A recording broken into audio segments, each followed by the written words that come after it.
Hello students, आप सभी का स्वागत है। तो अक्सर ऐसा देखा जाता है कि जो स्टूडेंट्स होते हैं वो लॉन्ग आंसर्स को याद करने लग जाते हैं, जिसके वजह से उनके एग्जामिनेशंस में मार्क्स कम आते हैं।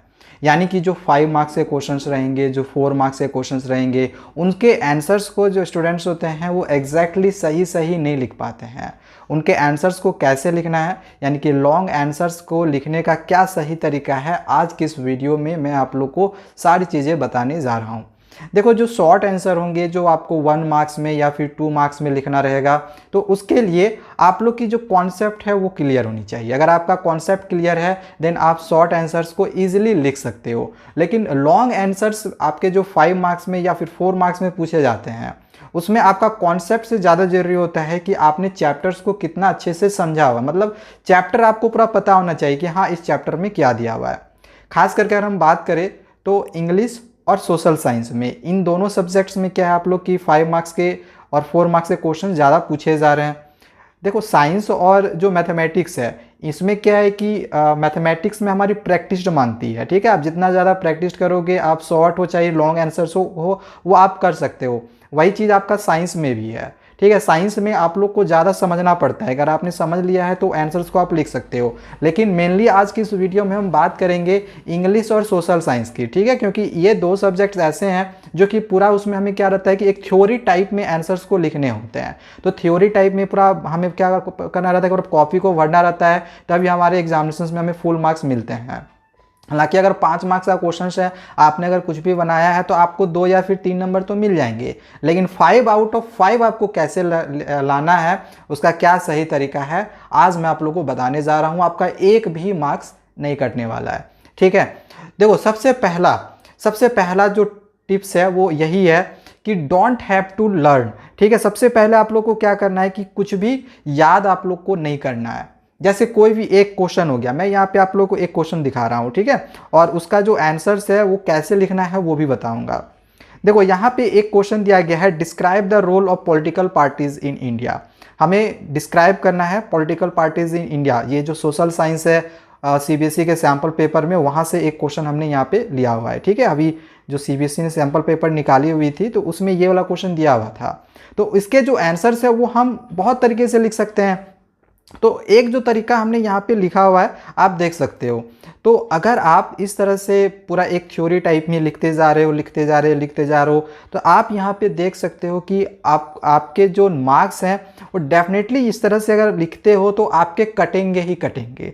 ठीक है, इसमें देखो कहीं पर भी कुछ भी अंडरलाइन नहीं है, कुछ भी जो इम्पोर्टेंट पॉइंट है उनको हाईलाइट नहीं किया गया है, टू द पॉइंट आंसर्स को नहीं लिखा गया है। तो बहुत सारी इसमें प्रॉब्लम्स हैं। ठीक है, तो देखो सबसे सही तरीका क्या है आंसर्स लिखने का, तो इसके लिए मैं आप लोग को यहाँ पे 3-4 तरीका दिखा रहा हूँ और बता रहा हूँ। ठीक है, सबसे पहला तरीका तो यही है कि डोंट हैव टू लर्न। याद रखना कि कभी भी आंसर्स को आप लोग को याद नहीं करना है। ठीक है, एकदम माइंड में सेट कर लेना कि आंसर्स को याद नहीं करना है। चैप्टर जो हम लोग का है, जो स्टोरी है, वो समझ के जाना है। जैसे अगर आप इंग्लिश का एग्जामिनेशन दे रहे हो तो आपके जो इंग्लिश लैंग्वेज एंड लिटरेचर की 2 बुक चलती है, फर्स्ट फ्लाइट और फुटप्रिंट विदाउट फीट, तो उन दोनों चैप्टर्स के जितने भी स्टोरी हैं, सारे चैप्टर्स को अच्छे से समझ के जाना है। ठीक है, कोई भी आंसर्स याद नहीं करना, इस बात को हमेशा याद रखना। अब आप खुद समझ सकते हो कि क्या आप ये जो यहाँ पे आंसर्स लिखा गया है, इस आंसर्स को याद कर सकते हो। मे भी चलो आपने कर लिया, जब एग्जामिनेशंस में आप लिखोगे तो क्या टू द पॉइंट आप लिख सकते हो? नहीं लिख सकते हो। और चलो आपने लिख भी लिया तो आप ऐसा तो जरूरी नहीं ना कि हमने एक क्वेश्चन को ये वाला याद करके गया और एग्जामिनेशंस में यही क्वेश्चन आ गया, ऐसा कोई ज़रूरी भी नहीं है।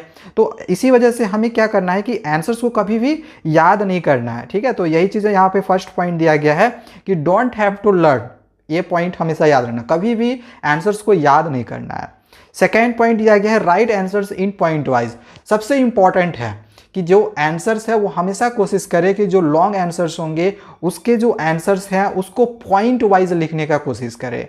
ठीक है, नेक्स्ट है पिक आउट द कीवर्ड्स। जो कीवर्ड्स हैं, यानी कि जो आपने पॉइंट वाइज आंसर्स लिखा है तो उस पॉइंट वाइज में जो आपके मेन पॉइंट होंगे या तो उसको आप पिक आउट कर सकते हो, मतलब उसको आप येलो कलर से आप दिखा सकते हो, हाईलाइट कर सकते हो, या फिर उसको अंडरलाइन कर सकते हो। अब ऐसा देखो रूल है कि एग्जामिनेशंस में हम कलर का यूज़ आंसर्स लिखने टाइम नहीं करते हैं, ठीक है। इनफैक्ट डायग्राम में भी आपको आंसर्स लिखने के लिए आपको कलर का यूज़ नहीं करना है, डायग्राम में भी आपको कलर नहीं लगाना है, ठीक है। आप पेंसिल का स्केच कर सकते हो, कलर नहीं लगाने के लिए दिया हुआ रहता है, ठीक है। जब हमारी इंस्ट्रक्शंस निकलती है तो इंस्ट्रक्शंस में ये चीज़ लिखा रहता है कि आप लोग को कोई भी डायग्राम में कलर नहीं करना है, तो पेंसिल स्केच आप लोग करना रहता है। तो यहाँ पे जब आप कीवर्ड्स को पिक आउट करोगे तो आप येलो कलर से भले ही हाईलाइट नहीं कर सकते हैं, लेकिन आप जो इम्पॉर्टेंट पॉइंट होगा तो या फिर इम्पॉर्टेंट जो वर्ड्स होंगे, जो कीवर्ड्स होंगे, उनको आप अंडरलाइन कर सकते हो, ठीक है। अभी मैं सही आंसर्स क्या होगा वो मैं आप लोगों को बताऊंगा, ठीक है, एक क्वेश्चन दिखा के। देन यहाँ पे है रीड द क्वेश्चंस प्रॉपर्ली। जो क्वेश्चंस अभी पूछा गया था, जैसे अभी मैंने क्वेश्चन बताया था ना कि पॉलिटिकल पार्टीज का क्या उसका क्या रोल है, उसको डिस्क्राइब करना है। तो जो क्वेश्चंस होगा उसको अच्छे से पहले पढ़ना है। देन जब आप क्वेश्चंस को पढ़ोगे ना तो आंसर्स ऑटोमेटिकली आपके माइंड में आने शुरू हो जाएंगे, अगर आपने उस चैप्टर को समझा हुआ है तो, ठीक है। देन लास्ट है try to write answers yourself, और ये हमेशा प्रैक्टिस करना है। जैसे अभी मैंने आप लोग को ये सारी चीज़ें बताई, आप इस वीडियो को देखने के बाद कोशिश कर सकते हो, कोई भी एक क्वेश्चन उठा लो जिसका आपने चैप्टर समझा हुआ है, ठीक है, जो भी चैप्टर आपने समझा हुआ है वहाँ से कोई भी एक लॉन्ग टाइप का क्वेश्चन उठा लो और उसके आंसर्स को लिखने का खुद से प्रैक्टिस करो, ठीक है। 4-5 क्वेश्चंस की जब आप प्रैक्टिस कर लोगे तो आपको खुद आइडिया मिल जाएगा कि हाँ आंसर्स हमें कैसे लिखने हैं, ठीक है। तो यहाँ पे ये सारे कुछ पॉइंट्स हैं जिसके द्वारा आप आसानी से लॉन्ग आंसर्स को शॉर्ट में लिख सकते हो और आपको फुल नंबर मिलेंगे, आपको एक भी नंबर कटने वाले आपके नहीं है, ठीक है। यहाँ पे देखो जो आंसर लिखा हुआ था, इस तरह से अगर आप आंसर लिखोगे तो डेफिनेटली आपके मार्क्स कटेंगे ही कटेंगे। आप देखो आंसर्स आप लोग को लिखने कैसे हैं, आप देखो यहाँ पे वो कितने अच्छे तरीके से आंसर्स को इसमें लिखा हुआ है। सबसे पहले यहाँ पे क्वेश्चन है, यहाँ पे हमने लिख लिया। क्वेश्चन क्या था, तो describe the role of political parties in India. Political parties, Bharat में जो पॉलिटिकल पार्टीज है उसके क्या रोल है उसको डिस्क्राइब करना है। तो सबसे पहले इस तरह से हम लिख दिए कि the role of political parties in India are as follows. क्या क्या रोल है, तो सबसे पहला रोल है कि पार्टीज कॉन्टेस्ट इलेक्शन। जो पार्टीज है वो क्या करती है, इलेक्शन कॉन्टेस्ट करती है, इलेक्शंस कर मतलब में भाग लेती है।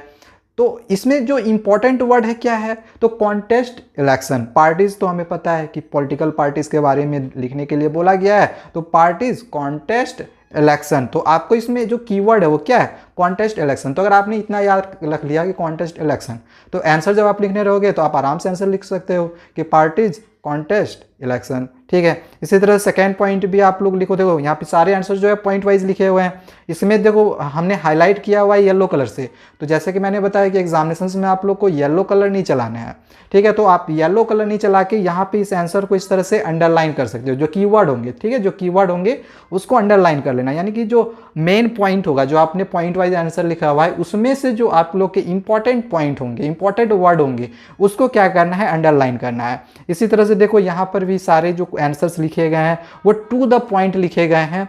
और इस तरह से अगर आप आंसर्स को लिखते हो तो किसी भी कॉपी को जो जांच कर रहे हैं, कोई भी कॉपी को जांच कर रहे हैं, उनमें हिम्मत नहीं है कि आपके नंबर को काट दे, एक नंबर भी आए या फिर आधा नंबर भी आपके मार्क्स को काट ले वो, ठीक है। तो ये लिखने का सही तरीका है जो कि मैंने आप लोगों को बता दिया है। और लॉन्ग आंसर्स को कैसे हमें याद करना है उसका भी हमने यहाँ पे आप लोग को जो ट्रिक है वो भी बता दिया है, ठीक है। तो आज के लिए बस इतना ही। और भी अगर कुछ क्वेश्चन होगा, माइंड में आ रहा होगा, कोई सवाल होगा जो कि आप लोग को पूछना होगा, तो कमेंट आप लोग करना। मैं एक एक करके सभी के कमेंट्स को पिक करता हूँ और फिर उसके आंसर्स को जितनी जल्दी हो सके देने का कोशिश करता हूँ। सो मिलते हैं नेक्स्ट वीडियो में फिर से। Thank you, bye bye.